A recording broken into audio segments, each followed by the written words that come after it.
For this leg of Doswinkel's exploration of Kenya, we travel to the lush green slopes of Kenya's highlands to uncover one of the country's biggest problems facing people and wildlife.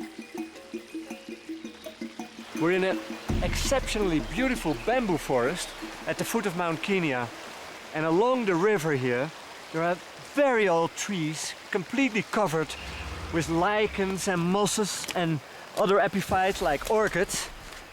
And this is a primary forest, it's very old. We've climbed to an altitude of 13,000 feet to photograph a species of plant that only grows on this particular spot. We're climbing with a team of rangers of the Kenya Wildlife Service.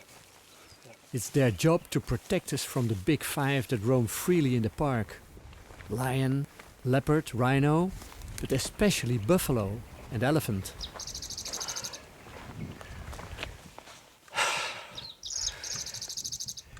This is about 13,000 feet, approximately 4,000 meters.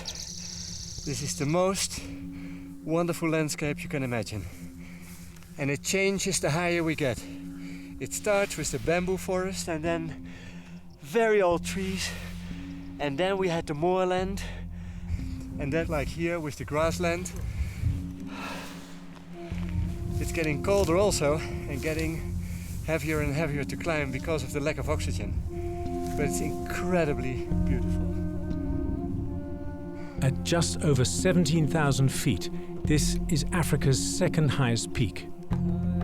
It's also the most important water catchment area in this largely arid country. In fact, the lives of 3 million people depend on the continued health of the forests on these slopes. Just over 100 years ago, this mountain was barely known to the outside world. Stories of snow on the equator were ridiculed. But to the Kikuyu, who have lived in its shadow for more than 400 years, its summit is the home to Ngai, or God the Creator. The first people to settle here were known as the Ndorobo. They called the mountain Dowinyo Egeri, or Spotted Mountain. The spots are actually giant lobelias that only grow on these slopes. And inside it has got some flowers. One of the species protects itself against the harsh climate by having developed a special kind of antifreeze. Protect it to regulate the temperatures that it requires. See? It's sticky. It's slimy, it's sticky. Yeah. So because of that, it can't freeze. It can't freeze. And it grows in areas where it's very, very cold. Yeah, very cold. It's because of unique flora and fauna like this that in 1997, UNESCO declared the park a World Heritage Site. Its preservation is critical to the country as a whole, yet these pristine forests are increasingly being threatened by local people desperate to exploit the remaining resources.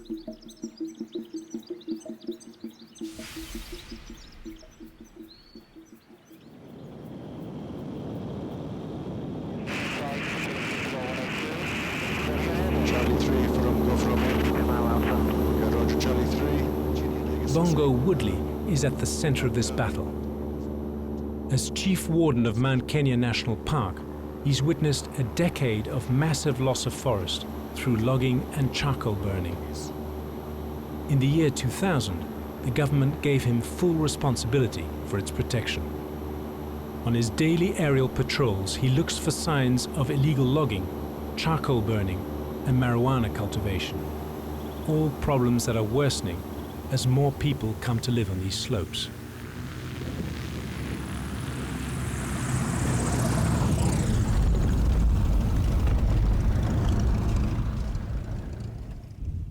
Good morning. Morning. You're Bongo. I'm Bongo. I'm Dos. Dos, pleased to meet you. Nice meeting you. Good. How was your flight? Oh, it was okay. Yeah, Yeah? it's fairly calm because it's fairly early still. That is good. So what's your main function actually here? Well, I'm the senior officer in charge of Mount Kenya National Park and National Reserve. And yeah, I have a couple hundred people working for me. This place here is the National Park headquarters where the bulk of them are. This is the sort of administrative centre of management. Yeah. So And then and, with the subhead. So and your main task is. security is my biggest priority. Yeah. Everything is secondary to security, including tourism. You have enough people to do all this? Never enough. There's never enough vehicles, never enough money, never enough people. But I mean, that's the age-old story, isn't it? And you have to protect it against. Got to protect it against people who want to cut the trees for timber, Yeah. people who want to turn trees into charcoal, people who want to sort of move in and put farms in there, and of course, not to forget the wildlife poachers, snaring, hunting with dog packs. You know, there's just so much pressure on this resource. Incredible. Yep. Before doing anything else, Bongo is keen to show me some of the more disturbing results of that pressure on the park. Since the Kenya Wildlife Service received additional funding specifically to combat poaching, arrests have gone up dramatically, resulting in the recovery of an astonishing number of tusks, skins and traps. During one raid, the rangers found the skins of 10 fully grown leopard. The implications are startling. As each animal occupies a territory of 10 to 15 square kilometers, it means that more than 100 square kilometers of forest are now without these magnificent animals, who play such a vital role in this complex ecosystem.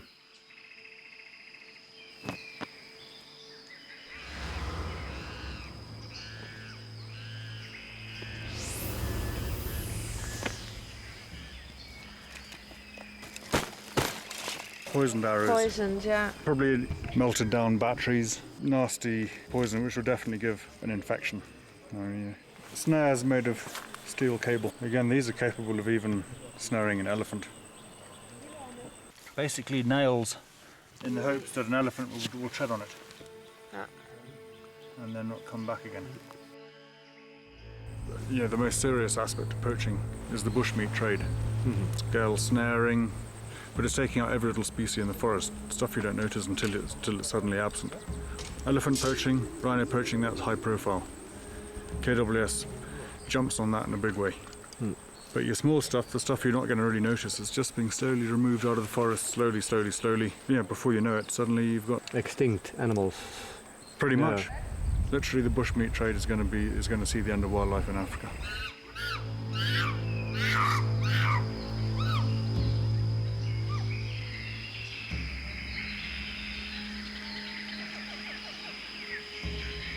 But not all killings occur for fur and meat. As farms spread up the mountain, encroaching on the territory of elephant and other wild animals, conflicts between wildlife and people are on the increase. Do the elephants eat the potatoes? There are very many They like it. potatoes. They like it. Zinakuja kwa shamba, anakuja tu anakanyaga hivyo. So they get it out with their feet, I understand, and then they, with the trunk, they pick it up. They eat everything. Cabbages, sugarcanes. So this cabbage was not touched by the elephants. Yeah. And when they touch, they start growing like this. Yes. Yeah, but for them, this is paradise. Yeah. If you were an elephant, you would do the same. So what is your solution? The solution is only to make electrical fence. It's the only which can help us. I agree. Yeah. Then everybody would be happy. So that's the solution, huh? Yeah. So, money. Money.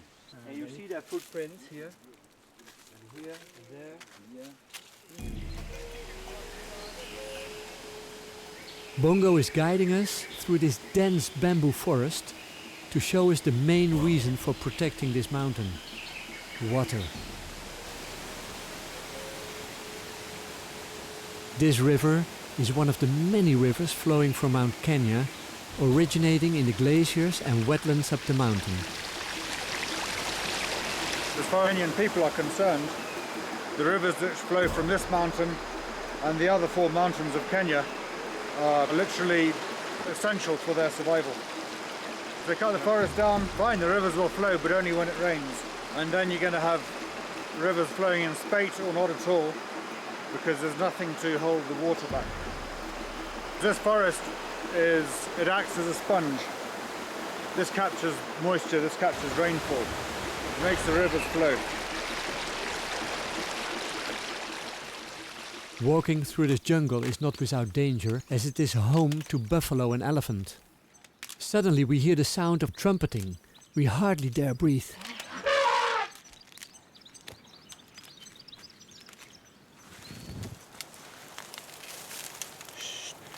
We have to be very, very quiet, because they're only a few meters away.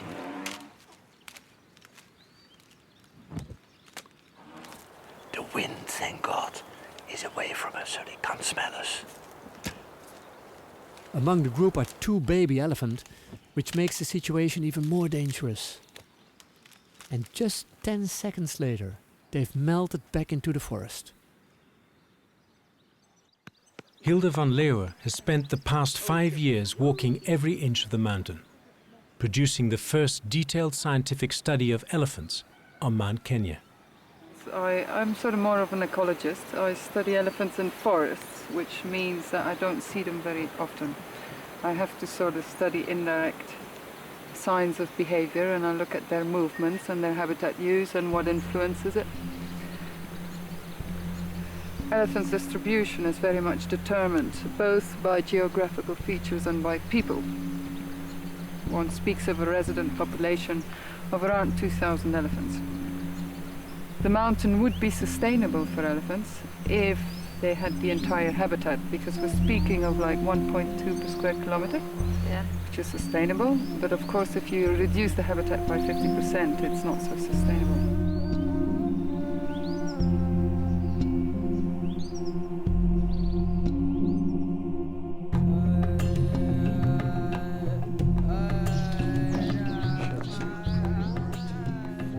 Keen to see for himself the scale of the problem, Dos prepares to join Bongo on his daily patrol.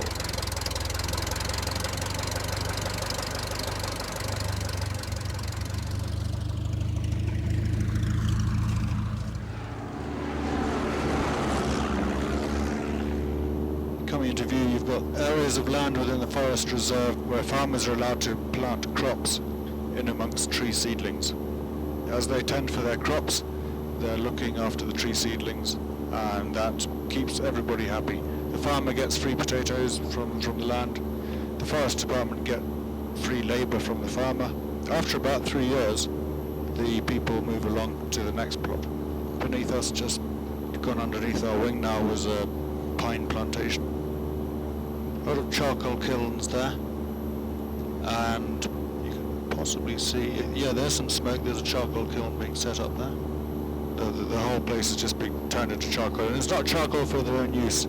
This is basically for commercial purposes.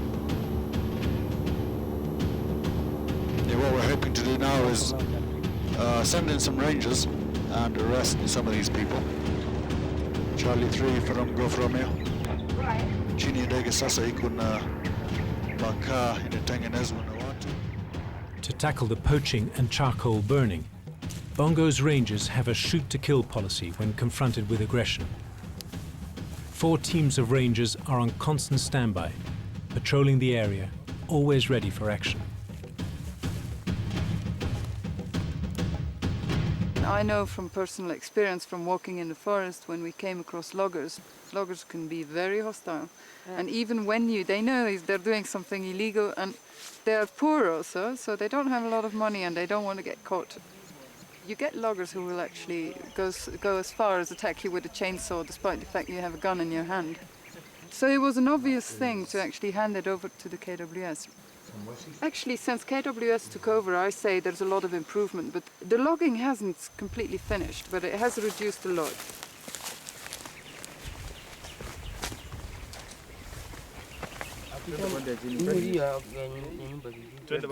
A lot of these young men go into towns looking for work and are unable to find work, and do not want to basically go back to the shambas, to the farms.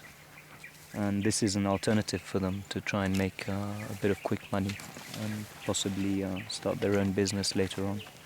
This generation really has to be educated and made responsible for the forest, which is their heritage out here on the slopes of Mount Kenya.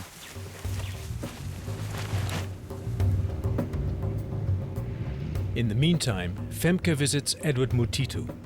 As Bongo's right-hand man, he has forged vital links between the Kenya Wildlife Service and the local communities. I'm sure you can just see this tree. This is the red cedar. And this tree is extinct right now. I hope you can understand what I'm trying to say. I understand you completely. Yeah, we are expecting to have these seedlings planted in the forest. To strengthen the bond with the surrounding communities, Mutitu has set up a tree nursery, which provides saplings for free to farmers.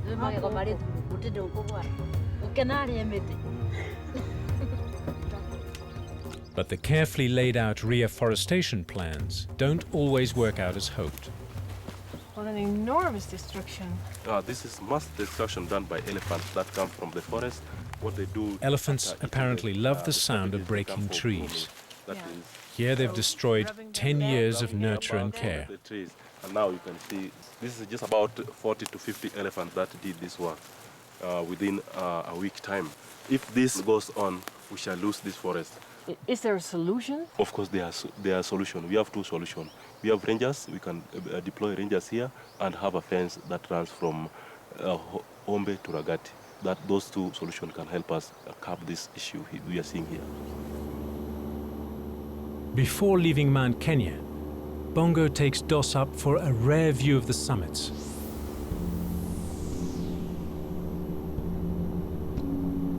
The air here is paper thin, temperatures well below zero.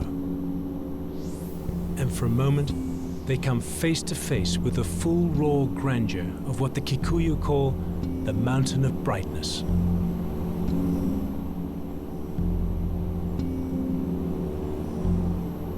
Many Kenyans now believe that fencing is the only solution to conflicts between humans and wildlife in these densely populated areas. One of the most ambitious efforts at doing this can be found just 80 kilometers away in the Aberdares, a mountain range supporting one of the largest indigenous forests in East Africa.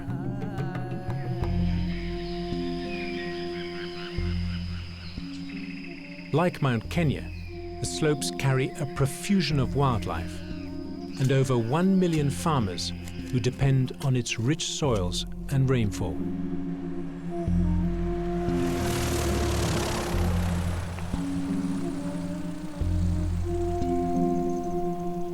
After landing at the Aberdare airstrip, the Winkles are met by Colin Church, a retired businessman whose goal is to raise as much money as possible to protect the Aberdare National Park. The conflict between humans and wildlife is being tackled here in a very straightforward manner, by putting up an impermeable barrier between them.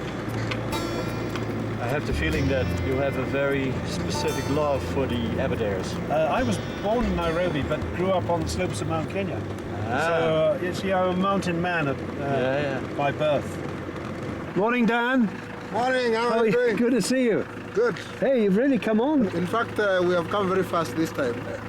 Can I say we've got 10 more kilometers to complete the third phase? This section? Yeah, this section. Fantastic. Sounds very good. By now, 160 kilometers of fence has been completed, already making it the longest conservation fence in East Africa. With progress continuing at the rate of around 1.5 kilometers per week, it'll be another 2 years before the full 320 kilometers are complete. So it's not that heavy, huh? What kind of material is it? Yeah, this is made of plastics. In fact, made from the normal waste plastics. All used, so it's recycled? All used plastics recycled. That's good. And most of it is found in the flower farms. You know, what has been used to cover the flowers. And the waste material is what is used to produce this. We still have about 160 to do. 160 to go. After this phase. Okay then, that's a lot. Yeah.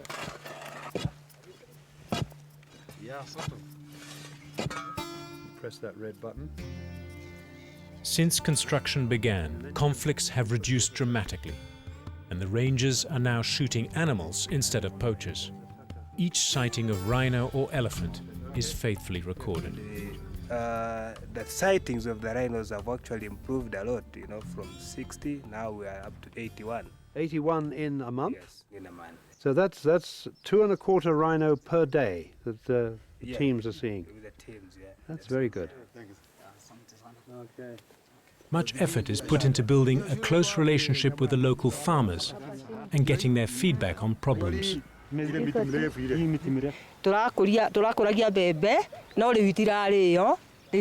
She's basically told you that before the fence was built, they had a big problem with lions and elephants coming in, lions destroying their livestock and killing the animals. But since the fence was put up, all this has stopped. The crops are now growing, the maize is growing, and the livestock is now safe. She's happy. Lakini kwa wakati huu, kwa maana watu wamejua, wanunuzi wamejua ati shamba. He's saying that before the fence, the value of the land here used to be about 50,000 shillings per acre. But now it is gone up to almost 120 to 150,000 shillings. Wildlife in modern times has to be more managed because it cannot roam freely. But once you've got it, you've got an area which is secure. The security creates the environment for them to breed, for all the animals to breed, and so our elephant population in the Aberdares is very healthy, thriving, and increasing. And that will pose, in the long term, it will pose a challenge as to how that is handled. But you have to do that in a managed environment for wildlife in the 21st century. It's different from previous times. Unfortunately, but anyway. Yeah. In the old days, national parks were established for their beauty. And I think these days one should try to give areas a status of protection before it's completely taken over by people, so that one can work with corridors as to allow migrations to occur, so sustainable wildlife resorts rather than just for their beauty. The fact is, without the passion and dedication of the host of people fighting to preserve Mount Kenya and the Aberdares, these complex ecosystems would have no future. And the water supply for more than 1/2 of the people of Kenya would be severely threatened. For years, the idea of fencing in wildlife was seen as no more than a stopgap measure. Now it offers perhaps the only immediate way for farmers and wildlife to coexist in populated areas, providing a working model for the rest of Africa to follow.